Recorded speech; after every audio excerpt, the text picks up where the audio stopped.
Bismillahirrahmanirrahim. Assalamualaikum warahmatullahi wabarakatuh. Kita kembali lagi pada pembahasan Fihi ma Fihi bagian 26, halaman 159 dan 160. Baik, langsung saja. Bismillah. Baginda Rasulullah Shallallahu Alaihi Wasallam, meskipun beliau memiliki keagungan dan kebesaran, pada suatu malam merasakan sakit di tangannya.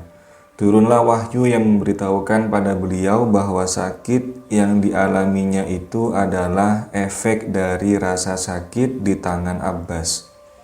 Karena beliau telah memenjarakan dan mengikat tangannya bersama para tawanan yang lain. Meskipun Nabi mengikat tangan Abbas atas perintah Allah, tapi beliau harus mendapatkan balasan dari perbuatannya tersebut, agar kamu mengetahui bahwa penangkapan, penderitaan, dan kesedihan yang menimpa dirimu adalah efek dari perbuatan buruk dan maksiat yang kamu lakukan. Baik, pada tema kali ini adalah membahas tentang uswatun hasanah, yakni baginda Rasulullah Muhammad Shallallahu Alaihi Wasallam. Ada 2 poin penting. Yang pertama, di sini ada sebuah hal yang tidak biasa, yang di luar nalar sebenarnya, yakni ketika tiba-tiba Kanjeng Nabi Muhammad SAW merasakan sakit pada tangannya. Kemudian beliau bertanya-tanya kenapa tangan ini kok bisa sakit.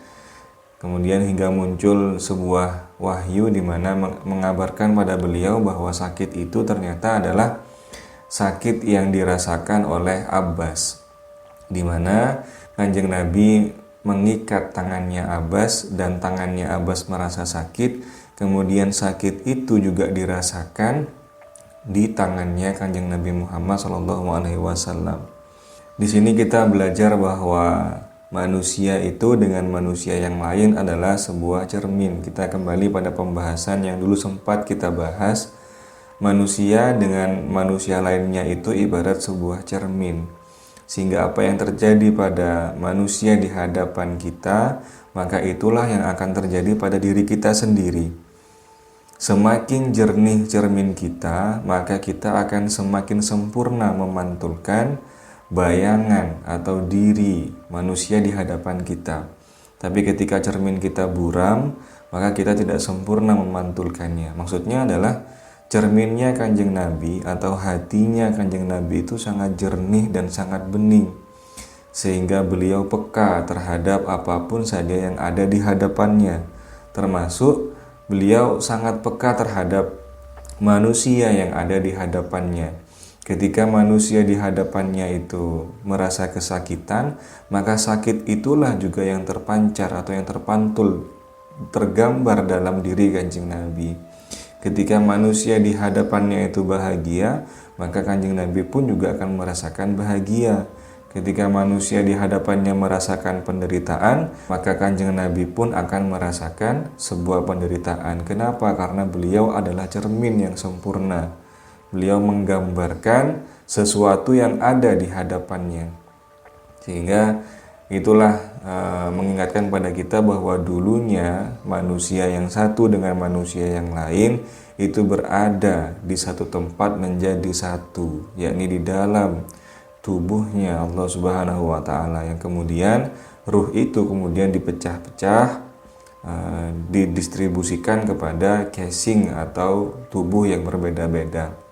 Awal mulanya kita dulu adalah satu, sehingga manusia yang hakikat, yang dia mengetahui kebenaran dan sudah jernih hatinya, itu bisa kembali merasakan kesatuan manusia atau kesatuan jiwa seperti dahulu kala, seperti yang dialami oleh Kanjeng Nabi. Sehingga beliau dengan kepekaannya itu mampu merasakan apa yang orang lain rasakan. Ini sebenarnya contoh uswatun hasanah, bahwa kita juga kalau hati kita sudah jernih, hati kita sudah bersih, kita nanti akan mampu merasakan apa yang terjadi di sekeliling kita.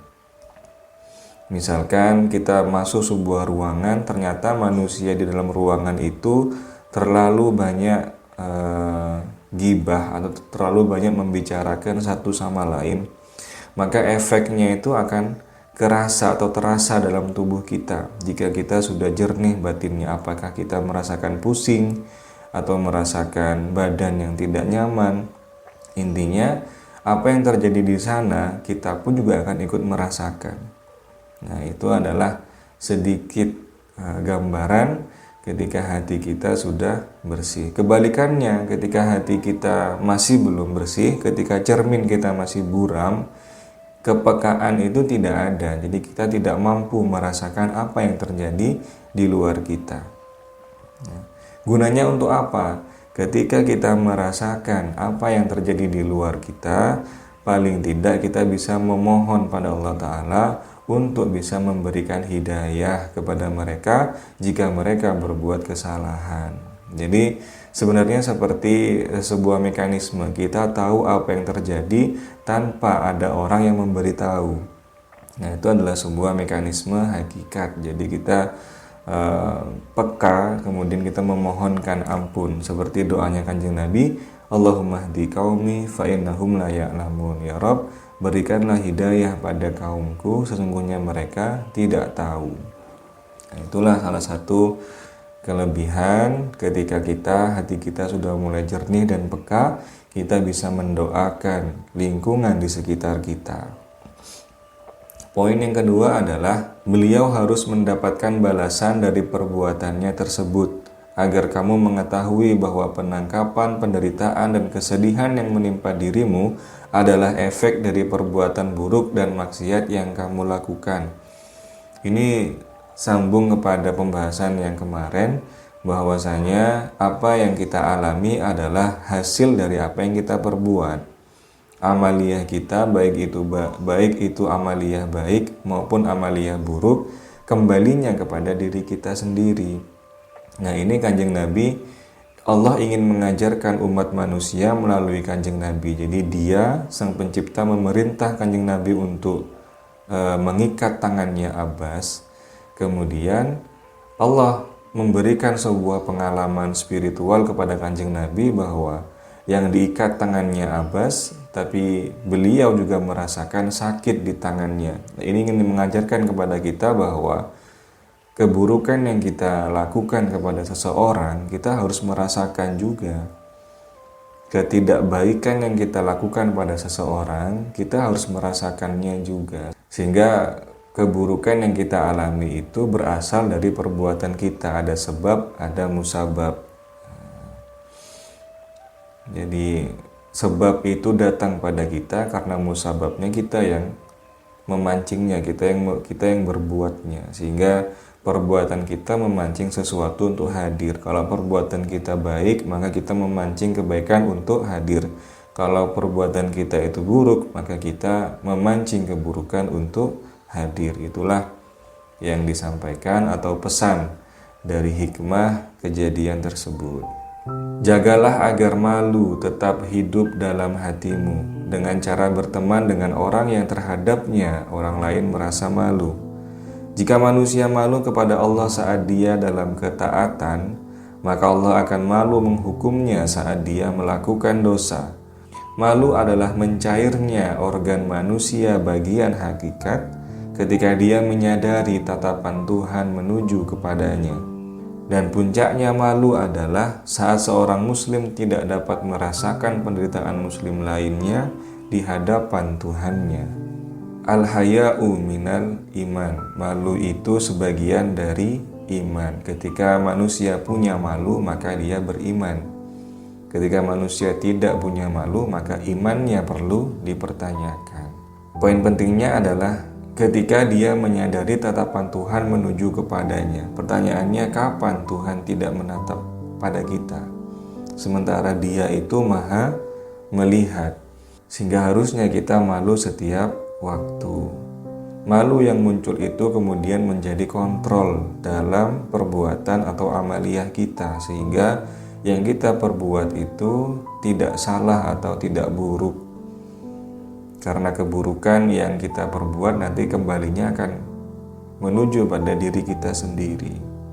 Nah, puncaknya malu adalah saat seorang muslim tidak dapat merasakan penderitaan muslim lainnya di hadapan Tuhannya. Ya, bayangkan nanti kita bertemu dengan Allah Ta'ala, kemudian kita ditanya, apa yang terjadi dengan saudaramu, apa yang terjadi dengan tetanggamu, apa yang terjadi dengan orang di sekitarmu.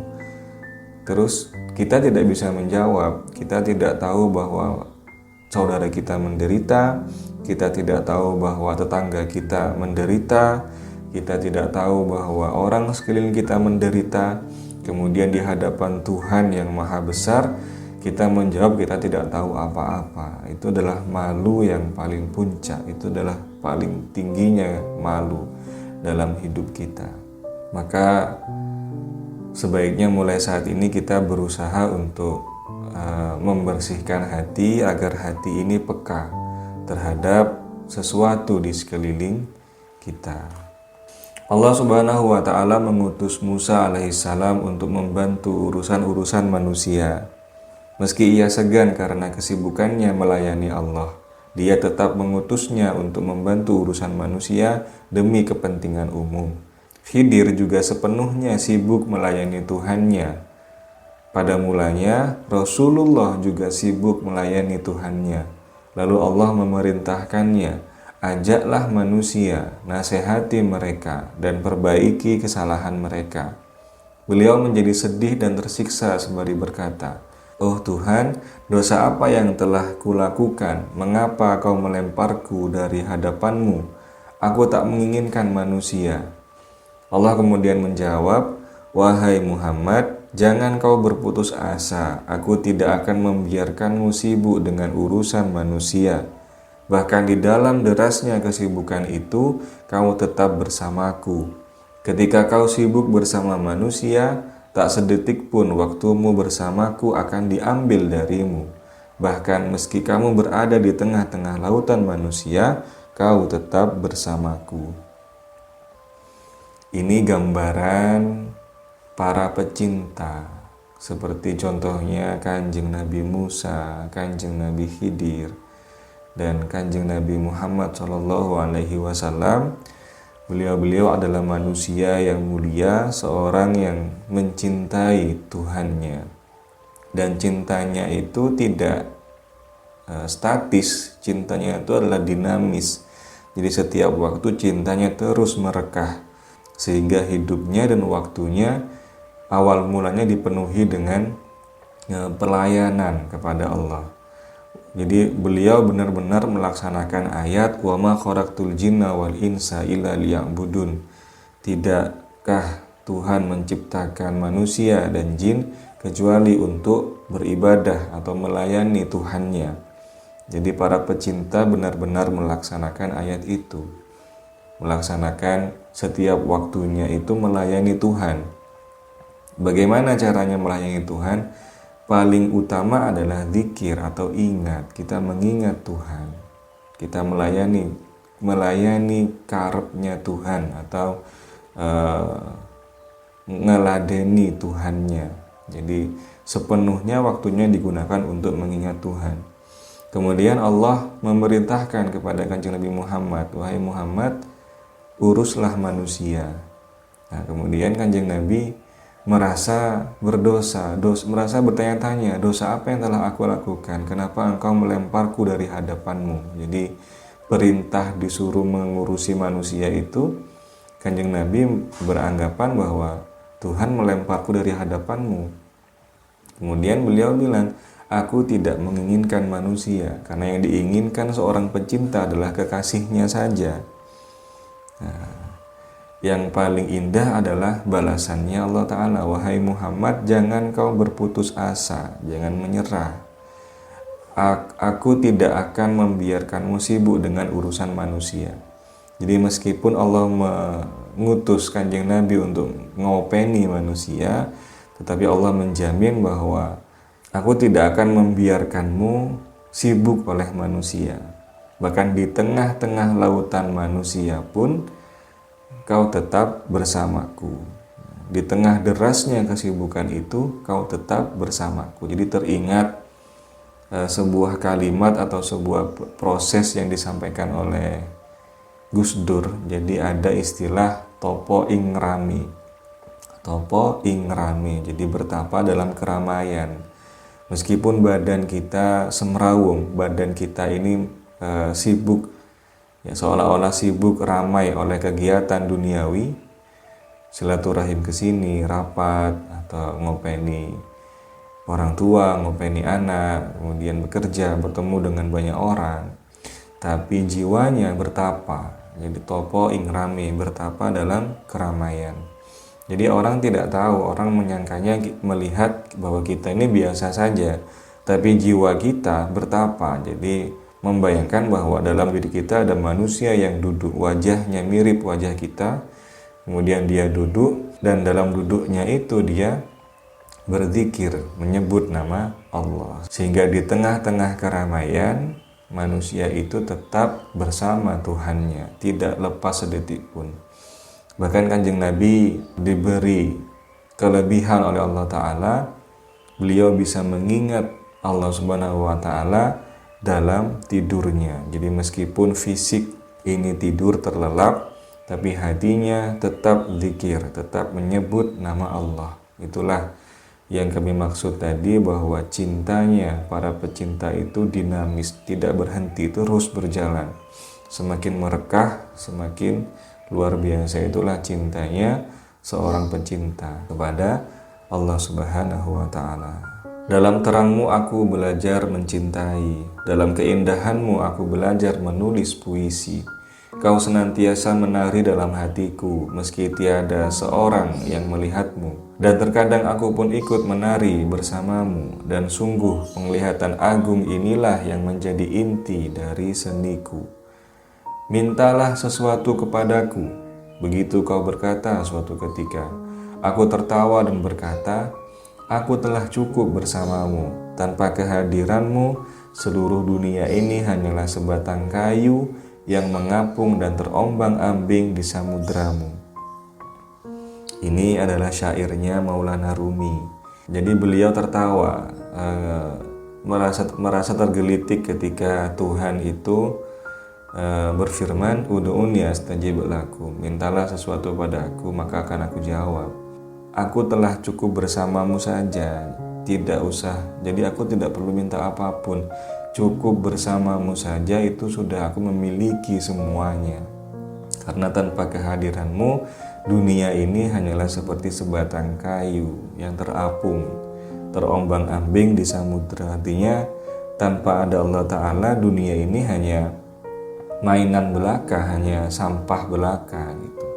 Jadi bagi seorang pencinta, bagi Maulana Rumi, Allah menyuruh dia untuk meminta itu sesuatu yang berlebihan, karena cukup dekat saja, cukup bersama dia saja, itu sudah kita seperti memiliki semuanya. Nah, itulah pembahasan cinta kepada Sang Pencipta. Baik, terima kasih banyak. Semoga ada manfaatnya dan semoga bisa menambah kemesraan kita pada Sang Pencipta dan kekasihnya. Amin ya rabbal alamin. Saya akhiri. Wassalamualaikum warahmatullahi wabarakatuh.